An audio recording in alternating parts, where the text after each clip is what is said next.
Artinya bahwa semua pihak, semua elemen masyarakat Kabupaten Probolinggo khususnya itu harus tahu bahwa tanggal 14 Juni tahun 2022 ini sudah mulai tahapan pemilu dan pemilihan serentak tahun 2024.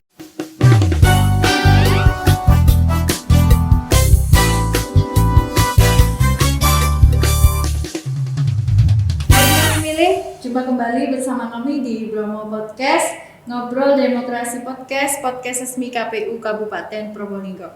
Teman pemilih, pagi ini kita kedatangan narasumber yang istimewa. Beliau adalah Bapak Dr. Lukman Hakim. Beliau adalah Ketua KPU Kabupaten Probolinggo. Apa kabar Pak Lukman? Alhamdulillah baik Mbak Dini. Sehat Mbak Dini? Alhamdulillah Pak, sehat. Pak Lukman gimana? Sehat? Alhamdulillah sehat. Tetap bahagia Pak ya? Alhamdulillah bahagia selalu. Jangan lupa bahagia Pak. Bahagia, ya. Baik teman pemilih, langsung saja ya kita berkenalan dengan narasumber. Monggo Bapak Dr. Lukman Hakim, saya persilahkan untuk memperkenalkan diri kepada teman pemilih. Baik, selamat pagi, semoga sehat selalu teman pemilih semuanya. Tentu tidak elok bila kita tidak memperkenalkan diri ya. Nah tadi sudah disinggung di awal oleh host kita yang sangat populer ini Mbak Dini. Kalau saya ini kebetulan diamanai sebagai Ketua KPU Kabupaten Probolinggo dan ini sudah mencapai di tahun ketiga karena kita kemarin dilantik tahun 2019, jadi di penghujung Pilpres dan Pileg tahun 2019 kemarin. Nah, ini ternyata tidak terasa ya, kita hari ini juga termasuk sudah masuk di tahapan Pileg dan Pilpres tahun 2024. Nah, ini luar biasa. Nah, barangkali nanti kita akan ngobrol santai sejenak dan kira-kira apa yang dilakukan KPU dalam persiapannya. Nah, nanti akan kita bahas lebih lanjut gitu kira-kira Mbak Dini. Siap. Baik Pak, teman pemilih sudah mengenal ya beliau sosoknya Bapak Dr. Lukman Hakim. Pak, barusan Bapak menyinggung tentang pemilu tahun 2024 ya Pak. Peluncuran tahapan kan sudah dilaksanakan Pak. Peluncuran tahapan untuk pemilu tahun 2024. Pertanyaan saya nih Pak, bagaimana persiapan KPU Kabupaten Probolinggo dalam pemilu tahun 2024 Pak? Ya, terima kasih Mbak Dini. Ini pertanyaan yang menarik dan tentu pasti semua teman pemilih ingin tahu ya sejauh mana persiapan dan kesiapan KPU Kabupaten Probolinggo dalam menyongsong perhelatan akbar. Ini saya bilang ini perhelatan akbar karena memang pesta demokrasi, pemilu dan pemilihan serentak tahun 2024 itu sudah ditunggu-tunggu banyak pihak ya. Dan tentu sekarang tadi yang sudah disampaikan bahwa launching tahapan pemilu tahun 2024 sudah dilaksanakan tepatnya tanggal 14 Juni kemarin baru saja ya, kita baru melaksanakan peluncuran dan kemarin KPU Kabupaten Probolinggo menggelar nobar gitu Mbak Dini, nonton bareng ya.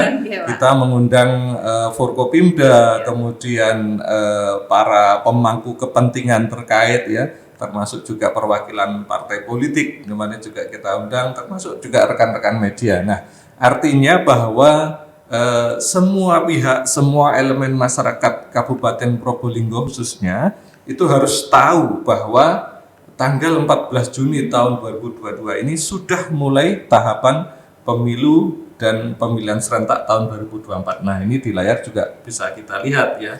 Jadi mulainya 14 Juni tahun 2022 sampai 14 Desember ini adalah penyusunan regulasi. Nah kemudian nanti baru yang terpenting ya, ini kurang detail sedikit ya, nanti tanggal 1 Agustus itu akan dimulai pendaftaran parpol. Nah, meskipun nanti pendaftaran parpol ini sifatnya terpusat di KPU RI, namun tentu KPU Kabupaten Probolinggo juga harus menyiapkan diri.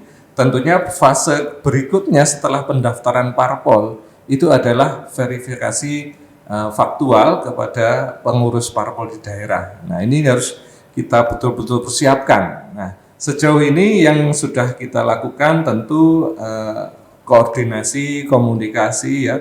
Terutama kita juga sudah membentuk grup WA dulu lah minimal ya untuk menjalin komunikasi dengan para pengurus parpol dan juga LO ya. Baik itu parpol yang tahun 2019, pemilu tahun 2019 maupun beberapa pengurus parpol yang baru yang memang sudah silaturahmi ke KPU dan juga sudah memberikan SK pengurusnya. Nah, itu kita tampung ya, kita tampung di grup tersebut sehingga bila ada informasi atau terkait kegiatan KPU yang mengundang peserta pemilu dalam hal ini parpol, maka akan tersampaikan melalui forum komunikasi tersebut meskipun melalui grup WA begitu ya. Itu kira-kira Mbak Dini apa yang sudah dilakukan KPU. Nah, tentu juga koordinasi, kemudian sosialisasi ke semua lembaga instansi terkait pasti juga akan kita lakukan nanti ke depan ya. Siap. Ya. Berarti intinya teman pemilih KPU ini sudah mulai start ya Pak?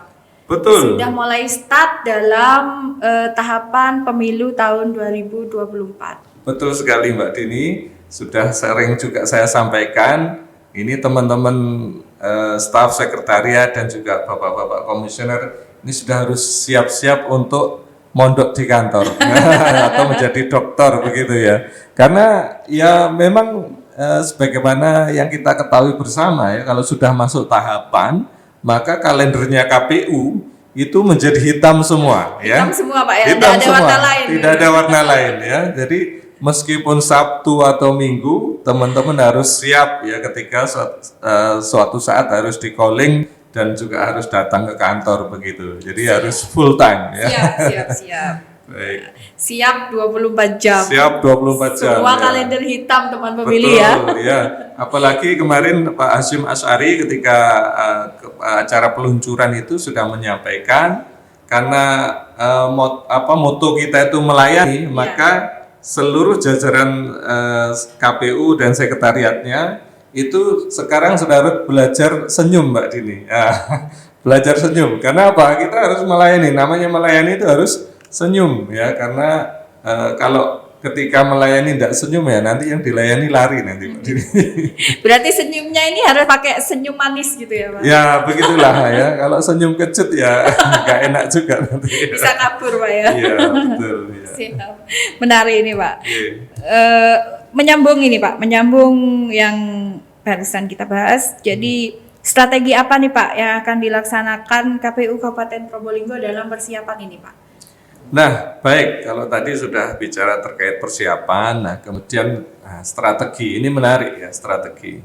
Nah tentu apa yang akan dilakukan oleh KPU Kabupaten Probolinggo tentu ini tidak lepas nanti dari hasil rapat pleno dengan semua komisioner dan juga tentu dengan Pak Sek, dengan para Kasubag, ya, dengan semua keluarga besar KPU Kabupaten Probolinggo. Kira-kira trik atau strategi apa yang kita laksanakan, yang kita lakukan untuk bagaimana nanti muaranya ya, muaranya pasti ingin mencapai Parmas yang tinggi ya, sebagaimana yang disampaikan Pak Ali selaku Ketua Divisi Parmas ya kemarin, Sosdiklik Parmas ketika acara peluncuran itu, kita di tahun 2019 sudah mencapai 83%. Nah, bagaimana caranya, bagaimana kiat kita untuk minimal ini harus meningkat sebagaimana kata Pak Ali itu ya. Karena kalau meningkat itu pasti kita masuk dalam kategori beruntung ya. Kalau hanya sama-sama 83% misalnya, ini kita termasuk rugi ya. Apalagi kurang, waduh ini hancur katanya.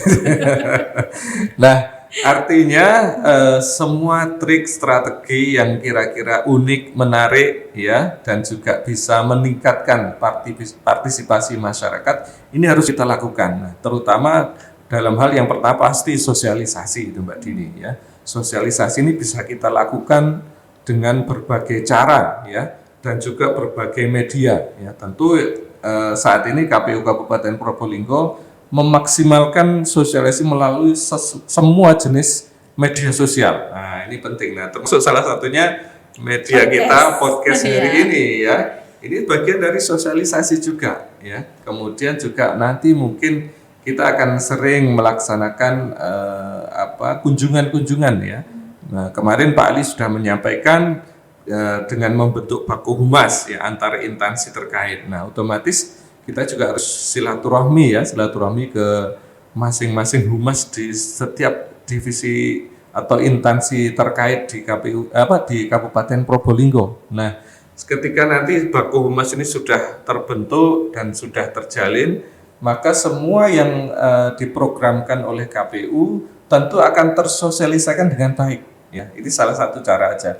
Kemudian yang berikutnya KPU tentu harus bisa menggandeng rekan-rekan media. Ya, rekan-rekan media ini tentu adalah bagian perpanjangan tangan dari KPU juga. Ya, setiap tahapan pemilu, setiap informasi yang terkait pemilu, pasti rekan media juga akan melihat dan melirik. Nah, kira-kira yang ini layak dikonsumsi oleh publik dan publik harus tahu juga.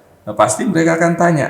Ya, nah tentu saya berharap pada rekan-rekan media juga selalu tune in dan selalu menginformasikan ya perkembangan terkait seputar pemilu ini, apalagi terkait pemilu di Kabupaten Probolinggo. Ini saya berharap besar dan berharap dengan sangat baik nanti kerjasama dan juga sinerginya dengan teman-teman media. Kemudian juga selain itu kita pasti juga akan bekerja sama dengan perguruan tinggi khususnya Mbak Dini, perguruan tinggi maupun juga SMA ya, seperti yang sudah kita lakukan dulu ada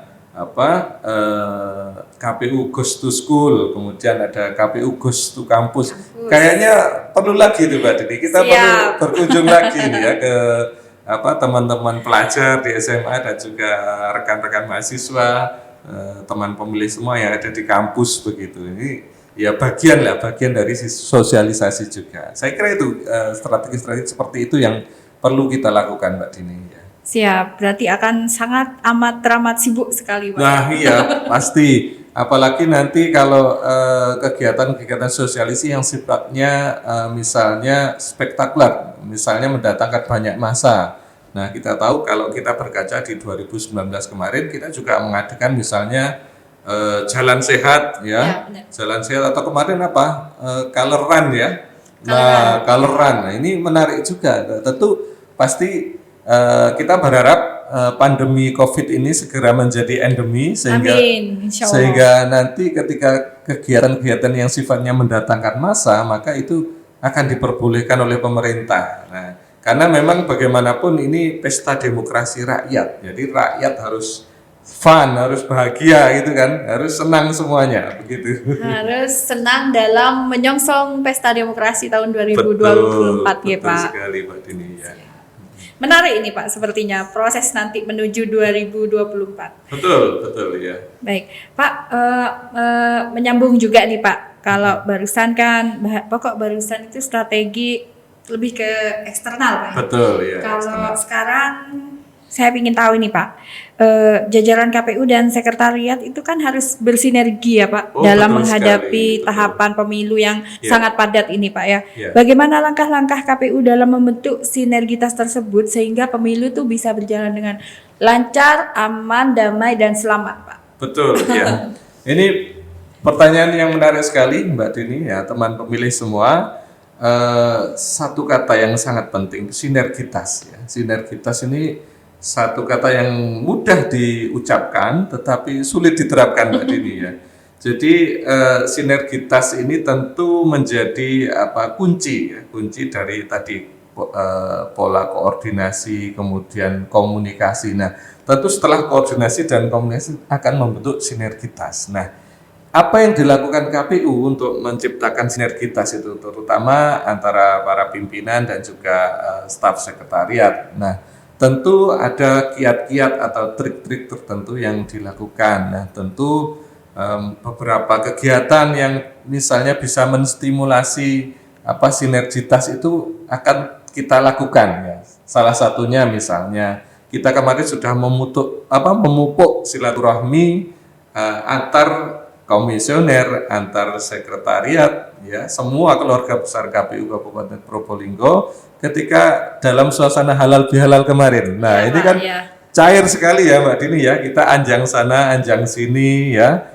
kemudian saling mengunjungi satu rumah dengan yang lain. Nah, ini luar biasa, bahkan kemarin teman-teman sekretariat juga berkunjung ya ke rumahnya Pak Sek yang nun jauh di sana itu ya. Jadi di Kota Jember itu ya, itu luar biasa. Ini semangat kekeluargaan ya, semangat kehangatan, kebersamaan ini terus harus dipupuk. Nah, ini kunci utama dalam sinergitas ya. Kemudian yang kedua tentu mungkin kegiatan-kegiatan yang sifatnya mencairkan suasana, memupuk kekompakan itu harus kita mulai kita mulai soundingkan lagi, kita mulai lagi. Misalnya kegiatan yang setiap Jumat kita senam bersama. Nah, ini kayaknya perlu dimulai lagi nih Mbak Dini ya. Penting itu Pak. Penting itu. Ya selain minimal kita bisa keluar keringat sehat begitu ya. Having fun Pak ya. Iya betul. Kemudian juga perlu kira sering touring bersama, naik motor nggak apa-apa atau sambil goes gitu ya. Kayaknya ini Pak Sek kan senang sekali dengan goes gitu ya. Nah, nggak apa-apa.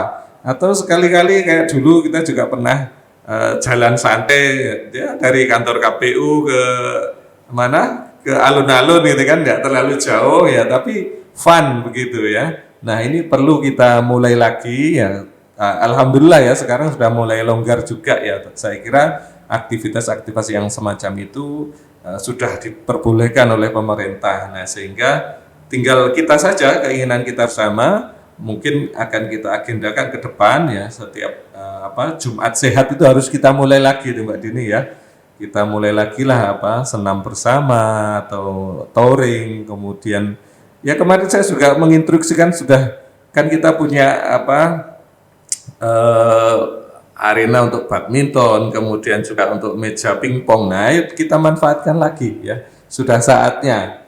Mungkin beberapa teman-teman staf sekretariat juga ada yang senang futsal misalnya. Itu kan sudah ada itu alatnya ya. Tinggal bagaimana meng-create lagi. Nah, tentu ya kita having fun tetapi tidak mengganggu tahapan yang sedang berjalan tentunya. Jadi ini sifatnya hanya untuk memupuk tadi ya, memupuk semangat kita, kekompakan kita. Karena terus terang kalau daily activity apalagi sudah tahapan begini kan kita juga stres juga ya Mbak Dini ya. Boring Pak ya. Boring juga gitu ya. Menghadapi dokumen, kemudian menghadapi laptop, komputer. Nah, ini kan perlu juga ada sarana yang having fun, tetapi ini tadi itu untuk semata-mata memupuk sinergitas, baik itu antara pimpinan, antara bapak-bapak komisioner dengan staf sekretariat. Ini penting ya, ketika sudah olahraga itu kan membaur Mbak Dini ya, sudah membaur begitu, jadi nggak ada lagi ini pimpinan, ini staf, nggak ada lagi ya. Apalagi kalau pernah kita main gobak sodor itu kan ya, teman-teman pemilih masih ingat dan permainan gobak sodor itu kita pernah melakukan itu, dan saya kira perlu dimulai lagi Mbak Dini ya. Jadi memupuk kekompakan dan sinergitas tadi. Kira-kira begitu Mbak Dini. Baik Pak, terima kasih untuk Bapak Dr. Lukman Hakim. Baik teman pemilih, luar biasa menarik Pak podcast kita pada hari ini. Matur nuwun ilmu-ilmu yang Bapak share kepada kita dan teman pemilih sekalian. Iya, terima kasih teman pemilih juga udah bisa join di promo podcast kita. Saya berharap nanti di pemilu dan pemilihan tahun 2024 ini semuanya saja ya. Ini barangkali closing statement ya Mbak Dini ya. Iya Pak. Jadi saya berharap semua elemen masyarakat di Kabupaten Probolinggo berperan aktif, berperan serta ikut menyukseskan penyelenggaraan atau perhelatan akbar pemilu dan pemilihan serentak tahun 2024. Kita tahu bersama saat ini memang ada perubahan ya. Kalau biasanya dulu pilkada dulu begitu Mbak Dini, nah baru kemudian pileg dan pilpres. Tapi nanti di tahun 2024 itu dibalik ya. Jadi pileg pilpresnya dulu di tanggal 14 Februari tahun 2024, dan sementara ini pilkadanya informasinya yang sudah sounding oleh KPU RI adalah tanggal 27 November tahun 2024 juga. Artinya di tahun yang sama kita melaksanakan perhelatan apa yang akbar, yang luar biasa ya, Pileg, Pilpres dan juga Pilkada. Nah, ini tentu kesuksesan dari penyelenggaraan ini tidak hanya menjadi tanggung jawab KPU semata ya. Ini harus menjadi tanggung jawab kita bersama ya, semua elemen masyarakat di Kabupaten Probolinggo, baik itu dari Pemdanya, Forkopimdanya ya, kemudian TNI Polri-nya ya, kemudian peserta pemilunya sendiri juga ya, para pengurus parpol ya, beserta jajarannya itu, kemudian instansi terkait juga, semua pemangku kepentingan yang ada di Kabupaten Probolinggo itu punya hak dan kewajiban yang sama untuk menyukseskan terlaksananya pemilu dan pemilihan serentak tahun 2024. Oleh karena itu, kami menghimbau, ayo kita sama-sama menunaikan hak pilih kita, ya, terutama yang sudah punya hak pilih. Di Undang-Undang 7 tahun 2017 sudah jelas ya, yang punya hak pilih adalah mereka yang sudah berusia 17 tahun ya, atau yang sebelum 17 tahun tetapi sudah menikah. Nah, ini sudah punya hak pilih Mbak Dini ya. Jadi ya, mohon maaf yang pernikahan dini Mbak Dini ya, namanya Mbak Dini juga. Yang pernikahan dini artinya sebelum dia usianya 17 tahun tapi sudah menikah, itu dia juga sudah punya hak pilih. Kemudian juga TNI Polri yang sudah nonaktif atau sudah pensiun itu juga mempunyai hak pilih kembali. Silahkan ya, semuanya yang sudah punya hak pilih kita tunaikan. Ayo kita tingkatkan parmas kita ya.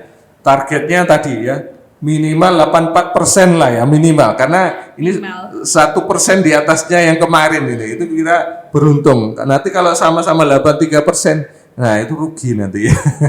Katanya rugi. Nah, oleh karena itu saya mengajak semua pihak, semua teman pemilih di Kabupaten Probolinggo, ayo kita ramaikan nanti sama-sama mencoblos tanggal 14 Februari tahun 2024 ya, untuk pemilunya ya. Kita fokus ke pemilunya dulu ini. Nah, untuk informasi lebih lanjut terkait pilkada, nanti ketika sudah tahapan pilkada pasti kita akan sosialisasikan lagi. Begitu kira-kira Mbak Dini. Siap Pak, Ya. terima kasih Bapak Dr. Lukman Hakim. Oke. Baik teman pemilih, sekian podcast kita pada kesempatan kali ini. Jangan lupa ya teman pemilih, sesuai himbauan Bapak Lukman Hakim tadi, gunakan hak pilih Anda pada pemilu tahun 2024.